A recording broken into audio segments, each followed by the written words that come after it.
राधे राधे सभी को।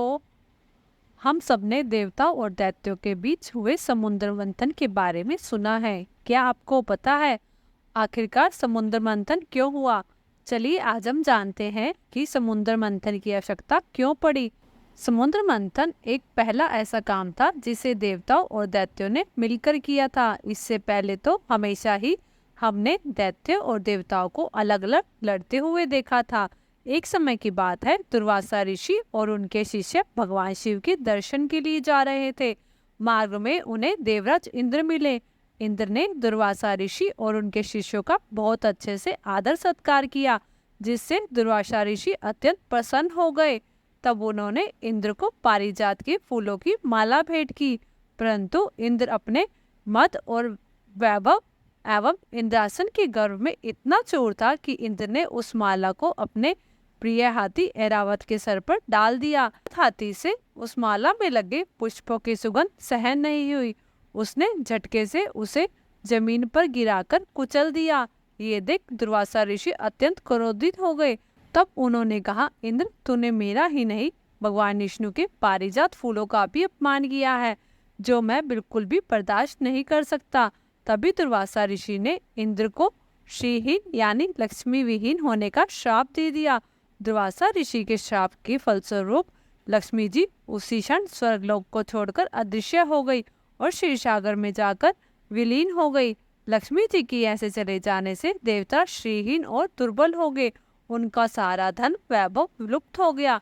जब असुरों को इस बारे में पता चला तो असुरों ने देवताओं पर आक्रमण कर दिया और देवताओं को पराजित करके स्वर्ग पर अपना अधिकार स्थापित कर लिया। उसके बाद देवराज इंद्र निराश होकर अपने गुरु बृहस्पति जी के पास और ब्रह्मा जी के पास गए।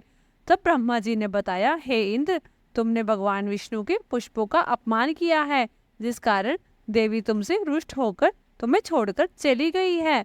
अगर तुम चाहते हो कि वो वापिस आ जाए तो तुम्हें भगवान नारायण की कृपा दृष्टि प्राप्त करनी होगी। उनके आशीर्वाद से ही तुम्हारा खोया हुआ वैभव और संपत्ति तुम्हें वापिस मिल जाएगी। अपनी दशा से परेशान इंद्र आदि देवता ब्रह्मा जी को लेकर भगवान विष्णु की शरण में गए। वहां पर परमभंग भगवान विष्णु भगवती लक्ष्मी जी के साथ विराजमान थे। सभी देवगण भगवान विष्णु जी की स्तुति करते हुए बोले, आपके चरणों में हमारा प्रणाम स्वीकार करें। तब भगवान विष्णु बोले, हे देवतागण, अपने आने का कारण बताइए। तब देवराज इंद्र बोले, हे प्रभु, दुर्वासा ऋषि से मिले श्राप के कारण देवी लक्ष्मी हमसे रूठ गई है और असुरों ने भी हमें पराजित करके स्वर्ग पर अपना अधिकार स्थापित कर लिया है। अब हम सब आपकी शरण में आए हैं, अब आप ही हमारी रक्षा कीजिए।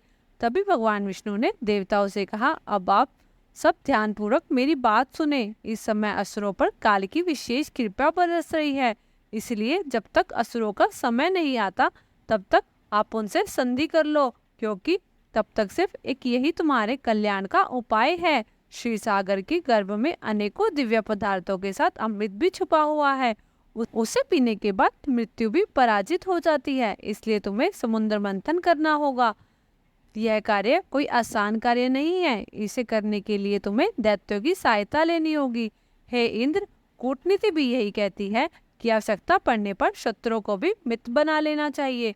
अभी तुम्हें उनकी आवश्यकता है। इस समय वो तुमसे ज्यादा शक्तिशाली हैं। एक बार तुमने अमृत पी लिया तो वो तुम्हारा कुछ नहीं कर पाएंगे। अभी तुम उनके पास जाओ और इस समय वो जो भी शर्त रखे उसे स्वीकार कर लो। इस समय तुम्हें थोड़े धैर्य से काम लेना होगा, क्योंकि शांति से सभी कार्य बन जाते हैं और वही क्रोध करने से बना बनाया कार्य भी बिगड़ जाता है। भगवान विष्णु के परामर्श के अनुसार इंद्र आदि देवता दैत्यों के पास जाते हैं और उनके सामने संधि का प्रस्ताव रखते हैं, जिसके बाद उन्हें समुद्र से निकलने वाले अमृत के बारे में बताकर समुद्र मंथन करने के लिए तैयार करते हैं। यहाँ से समुद्र मंथन की प्रक्रिया शुरू हुई। इसके बाद भी समुद्र को मथना आसान नहीं था। तभी भगवान विष्णु ने अपनी माया से मंदराचल पर्वत को समुद्र के बीचों बीच में लाकर खड़ा कर दिया। इसके बाद मंदराचल पर्वत को मथने के लिए जब मजबूत रस्सी की जरूरत थी, जिसके लिए भगवान शिव के गले में वास करने वाले बासुकीनाग को रस्सी बनाया गया। इसके बाद बारी आई कि इतने विशाल पर्वत का भार कौन उठाएगा। तभी भगवान विष्णु ने कच्छप यानी कछुए का रूप धारण किया और मंदाचल पर्वत को अपनी पीठ पर रख लिया, जिसके बाद दोनों पक्ष बड़े ही जोश के साथ अमृत प्राप्ति के लिए समुद्र मंथन करने लगे, जिसमें सबसे पहले निकला हलाहल विष। विष का प्रभाव इतना अधिक था कि उसके प्रभाव से 200 दिशाएं जलने लगी। चारों तरफ भयंकर हाहाकार मच गया, जिसके बाद सभी ने मिलकर भगवान शंकर से प्रार्थना की। के बाद भगवान शिव ने उस विष को हथेली पर रखा और उसे पी गए। भगवान शिव ने उस विष को अपने गले से नीचे उतरने ही नहीं दिया, जिस कारण से उनका कंठ नीला पड़ गया। इसी कारण से महादेव को नीलकंठ भी कहा जाता है। विष पीते वक्त उनकी हथेली से विष की कुछ बूंदें धरती पर गिर गई, जिससे सांप बिच्छू जैसे जहरीले जीव उत्पन्न हुए। उसके बाद फिर से दूसरी बार समुद्र मंथन प्रारंभ हुआ और इस बार एक दिव्य गाय उत्पन्न हुई, जिसे कामधेनु के नाम से जाना जाता है। यह गाय अग्निहोत्री यानी यज्ञ की सामग्री उत्पन्न करने में सक्षम थी, इसलिए इसे ब्रह्म ऋषियों को दे दिया गया। फिर तीसरे नंबर पर उच्छ्रवा नाम का घोड़ा निकला, जिसका रंग दूध की तरह सफेद था। उसे असुरों के राजा बलि ने अपने पास रख लिया। समुद्र मंथन करते समय चौथे नंबर पर एक सफेद रंग का हाथी निकला, जिसके 4 बड़े बड़े दांत थे और उसकी चमक कैलाश पर्वत से भी अधिक थी। इंद्र ने ऐरावत हाथी को ले लिया और उसे अपना वाहन बना लिया। समुद्र मंथन में 5वें नंबर पर निकली कौस्तुभ मणि, जिसे श्री हरि ने अपने हृदय में धारण कर लिया। और छठे नंबर पर निकला कल्प वृक्ष, जिसे कल्पतरु भी कहा जाता है। इसे देवताओं ने स्वर्ग में स्थापित कर लिया। इसके बाद 7वें नंबर पर समुद्र मंथन के समय रंभा नाम की एक सुंदर अप्सरा प्रकट हुई, जिससे सुंदर पूरे ब्रह्मांड में दूसरा कोई नहीं था। यह भी देवताओं के पास चली गई, जिसके बाद समुद्र को दोबारा मथा गया। और फिर 8वें नंबर पर समुद्र में से लक्ष्मी जी प्रकट हुई। लक्ष्मी जी की सुंदरता देख सभी उन्हें चाहने लगे, परंतु उन्होंने स्वयं ही भगवान विष्णु को वर के रूप में चुन लिया। जिसके बाद 9वें नंबर पर वारुणी यानी मदिरा की उत्पत्ति हुई, जिसे दैत्यों ने ग्रहण कर लिया। और 10वें नंबर पर समुद्र में से चंद्रमा की उत्पत्ति हुई, जिसे भगवान शिव ने अपने मस्तक पर धारण कर लिया। समुद्र मंथन में 11वें नंबर पर पारिजात वृक्ष निकला। इस वृक्ष की खासियत ये है कि इसको छूने से ही हमारी सारी थकान मिट जाती है। ये वृक्ष एक दिव्य औषधि भी है। इसे देवताओं को दे दिया गया। 12वें नंबर पर उत्पन्न हुआ पांचजन्य शंख, जिसे श्री हरि विष्णु को दे दिया गया। श्री हरि की हर तस्वीर में उनके एक हाथ में आपको ये शंख देखने को मिलता है। समुद्र मंथन करते समय सबसे आखिर में 13वें रत्न के रूप में भगवान धन्वंतरी प्रकट हुए, जो औषधियों के देवता हैं। उनके हाथ में 14वें रत्न के रूप में अमृत कलश था, जिसे दैत्यों ने छीन लिया और आपस में ही लड़ने लगे।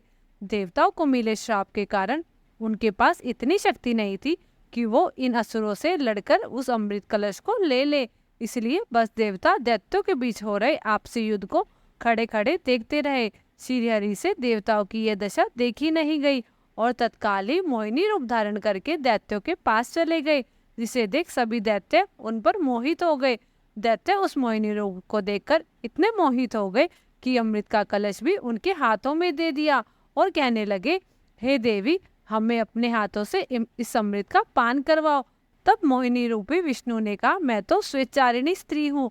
बुद्धिमान लोग ऐसी स्त्री पर विश्वास नहीं करते। तुम कैसे मुझ पर कर रहे हो? अच्छा तो यही होगा, तुम सब लोग अपना झगड़ा बोलकर स्वयं ही अमृत पान कर लो। उस मोहिनी के मुख से ऐसे वचन सुनकर उन दैत्यों को भी उस पर और विश्वास हो गया। बोले, हमें तुम पर पूर्ण विश्वास है। तुम जैसे बांटोगी हम सब मिलकर पी लेंगे। ये लो कलश और हम सभी को अमृत का पान करवाओ। जिसके बाद मोहिनी ने देवताओं और दैत्यों को अलग अलग पंक्ति में बैठने को कहा। मोहिनी ने अपने नेत्रों के जादू से दैत्यों को मदहोश कर दिया, जिससे वो अमृत पान करना ही भूल गए। श्री हरि की माया को दैत्य राहु समझ गया और देवताओं का रूप धारण करके उनकी पंक्ति में जाकर बैठ गया और अमृत पान करने लगा। भी अमृत उसके कंठ में ही गया था। इतने में सूर्य और चंद्रमा बोले, ये तो दैत्य राहु है। इतना सुनते ही श्री हरि विष्णु ने तत्काल ही सुदर्शन चक्र निकाला और उसका सिर धड़ से अलग कर दिया। अमृत के प्रभाव के कारण वो मरा नहीं, उसके शरीर के 2 हिस्से हो गए। जो दो ग्रह राहु और केतु बनकर अंतरिक्ष में विचरण करने लगे। इस वैरभाव के कारण ये सूर्य और चंद्रमा को ग्रहण लगाता है और इसी तरह श्री हरि ने देवताओं को अमृत पिलाकर वहां से अपने धाम को चले गए। और उधर दैत्यों की मदहोशी जब उतर गई तो वे क्रोधित होकर युद्ध करने लगे और वो ये भूल गए कि देवताओं के पास उनकी शक्तियां वापस आ गई हैं। देवताओं ने दैत्यों को हरा दिया और अपना इंद्रलोक वापस प्राप्त कर लिया। दोस्तों, कैसी लगी आपको ये समुद्र मंथन की कथा? कमेंट करके जरूर बताएं। और अगर हमारी दी हुई जानकारी आपको अच्छी लगी तो हमारी वीडियो को लाइक करें और ऐसे ही धार्मिक और अद्भुत कहानियाँ और कथाएं सुनने के लिए हमारे चैनल को सब्सक्राइब जरूर करें। राधे राधे।